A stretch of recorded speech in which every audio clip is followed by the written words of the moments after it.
Puducherry rainbow நகரில் ஒரு தரப்பினரிடையே ஏற்பட்ட தகராறில் வாலிபர் அடித்துக் கொலை. 2 குற்றவாளிகளை போலீசார் பிடித்து விசாரணை.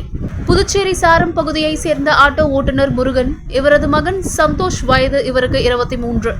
இவர் மீது கஞ்சா, அடிதடி உள்ளிட்ட பல்வேறு வழக்குகள் நிலுவையில் உள்ளது. இவர் இரவு நேரங்களில் மதுபோதையில் கட்ட பஞ்சாயத்து உள்ளிட்ட அடிதடி வழக்குகளில் தலையிடுவது வழக்கம். இந்நிலையில் நேற்று ரெயின்போ நகர் பகுதியில் சாரம் பகுதியைச் சேர்ந்த ஒரு பிரிவினருக்கும் டி நகர் பகுதியைச் சேர்ந்த ஒரு பிரிவினருக்கும் நடந்த தகராறில் சந்தோஷ் அடித்து கொலை செய்யப்பட்டுள்ளார். டிவி நகரை சார்ந்த 6 பேர் கொண்ட கும்பல் அவரை அடித்து கொலை செய்துவிட்டு அங்கிருந்து தப்பி சென்றுள்ளனர். இதுகுறித்து பெரியகடை காவல்துறையினர் சம்பவ இடத்திற்கு வந்து உடலை கைப்பற்றி பிரேத பரிசோதனைக்கு அனுப்பி வைத்த பின்பு விசாரணை மேற்கொண்டதில் தற்போது 2 பேரை பிடித்து காவல் நிலையத்தில் விசாரணை மேற்கொண்டு வருவதாகவும் தப்பி ஓடியவர்களை தேடி வருவதாகவும் தெரிவித்துள்ளனர். இரு தரப்பினருக்கும் ஏற்பட்ட மோதலில் ஒருவர் அடித்துக் கொல்லப்பட்ட சம்பவம் பரபரப்பை ஏற்படுத்தியுள்ளது.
போப்போம்.